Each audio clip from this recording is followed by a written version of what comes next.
Shalom, sahabat Kuntum yang terkasih. Kita jumpa lagi di minggu ketiga bulan September tahun 2024.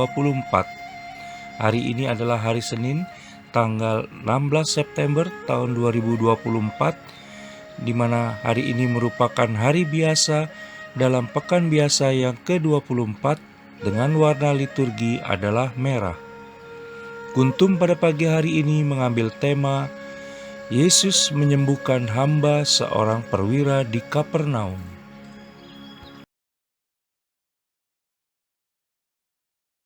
Struktur bacaan pada pagi hari ini terdiri dari bacaan pertama yang diambil dari surat Rasul Paulus kepada jemaat di Korintus yang pertama, bab 11 ayat 17 sampai dengan 26.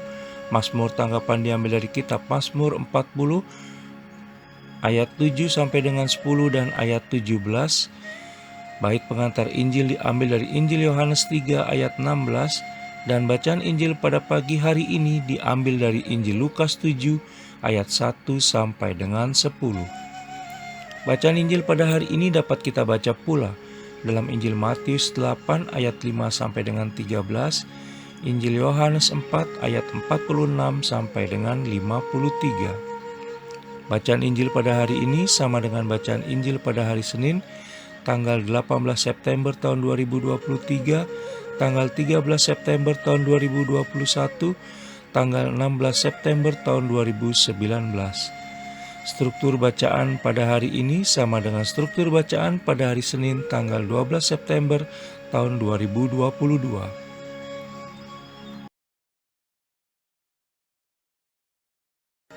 Baik sahabat Kuntum yang terkasih, saya akan bacakan bacaan Injil kita pada pagi hari ini yang diambil dari Injil Lukas 7 ayat 1 sampai dengan 10. Yesus menyembuhkan hamba seorang perwira di Kapernaum. Setelah Yesus selesai berbicara di depan orang banyak, masuklah ia ke Kapernaum. Di sana ada seorang perwira yang mempunyai seorang hamba yang sangat dihargainya.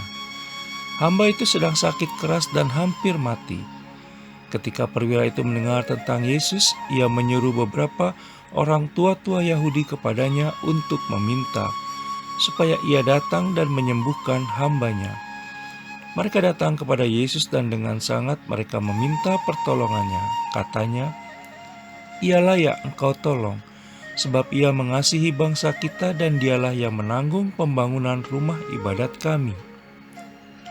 Lalu Yesus pergi bersama-sama dengan mereka.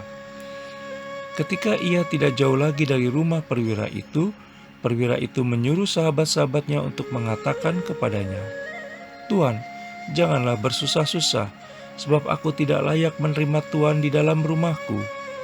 Sebab itu aku juga menganggap diriku tidak layak untuk datang kepadamu. Tetapi katakan saja sepatah kata, maka hambaku itu akan sembuh. Sebab aku sendiri seorang bawahan, dan di bawahku ada pula prajurit. Jika aku berkata kepada salah seorang prajurit itu pergi, maka ia pergi, dan kepada seorang lagi datang, maka ia datang. Ataupun kepada hambaku, kerjakanlah ini, maka ia mengerjakannya." Setelah Yesus mendengar perkataan itu, ia heran akan dia, dan sambil berpaling kepada orang banyak yang mengikuti dia, ia berkata, "Aku berkata kepadamu, iman sebesar ini tidak pernah aku jumpai, sekalipun di antara orang Israel." Dan setelah orang-orang yang disuruh itu kembali ke rumah, didapatinya lah hamba itu telah sehat kembali.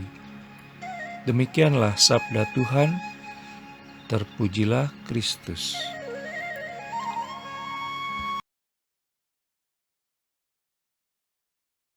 Sahabat Kuntum yang terkasih, sebelum kita lanjutkan renungan kita pada pagi hari ini, jangan lupa menekan tombol like dan subscribe yang ada di bawah video Kuntum ini, agar Kuntum dapat terus berkembang semakin baik di masa yang akan datang. Sebelumnya saya sampaikan terima kasih dan mari kita lanjutkan renungan kita pada pagi hari ini.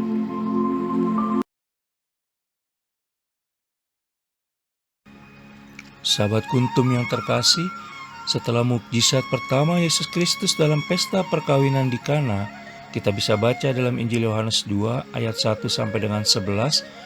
Maka bacaan Injil pada hari ini yang diambil dari Injil Lukas 7 ayat 1 sampai dengan 10 bercerita tentang tanda kedua yang dibuatnya ketika di Kapernaum dalam perjalanan pulang dari Yudea ke Galilea, di mana ia menyembuhkan hamba seorang perwira yang sedang sakit keras dan hampir mati. Kita bisa baca dalam Injil Lukas 7 ayat 2, dan Yesus menyembuhkan hamba tersebut tanpa berhadap-hadapan. Kita bisa baca dalam Injil Lukas 7 ayat 2. Kutipan bacaan Injil pada hari ini, khususnya pada ayat 7, dan setelah mengalami penyesuaian, tentunya sering kita dengar saat persiapan menyambut Ekaristi dalam perayaan Misa Kudus.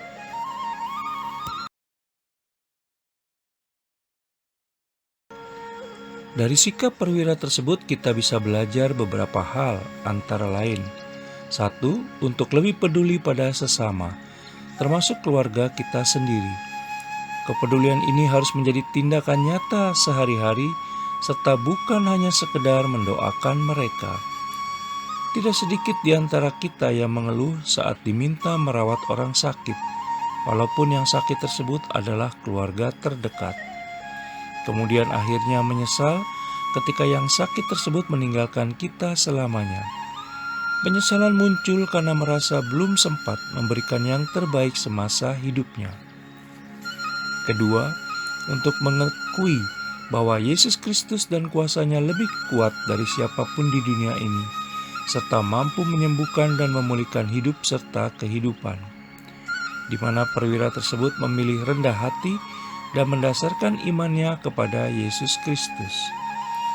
Kekuasaan perwira tersebut tidak akan menyelamatkan dan menyembuhkan hambanya, tetapi iman dan kerendahan hatinya lah yang akhirnya membuat Yesus Kristus tergerak dan bertindak. Dari kerendahan hati menjadi ketaatan.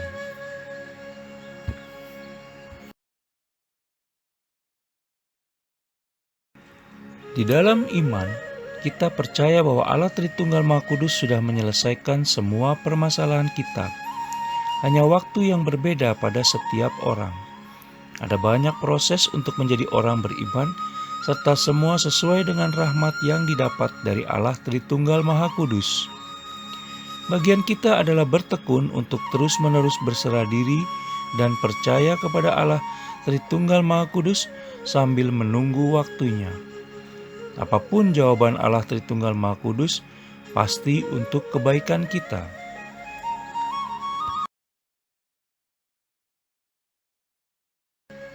Sahabat Kuntum terkasih, pertanyaan sekarang adalah, yang pertama, bagaimana dengan kita selama ini? Siapa yang akan kita panggil saat masalah yang mendesak datang, krisis tiba-tiba muncul, dan salib rasanya sudah tidak tertahankan lagi? 2. Sudahkah selama ini kita memiliki sikap rendah hati dan iman seperti perwira tersebut? 3. Apakah kita semua masing-masing mau bertekun dalam kesetiaan kepada Allah Tritunggal Maha Kudus ketika apa yang kita minta dan doakan belum dijawab sesuai keinginan?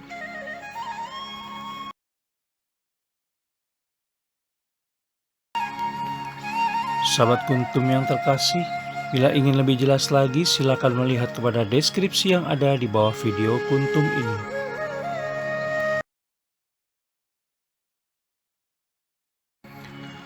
Dan jangan lupa untuk menekan tombol like dan subscribe yang ada di bawah video Kuntum ini, agar Kuntum dapat terus berkembang semakin baik di masa yang akan datang.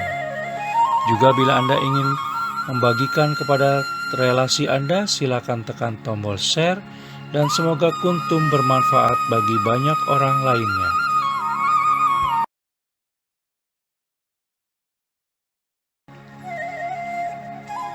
Terima kasih, selamat pagi, dan shalom.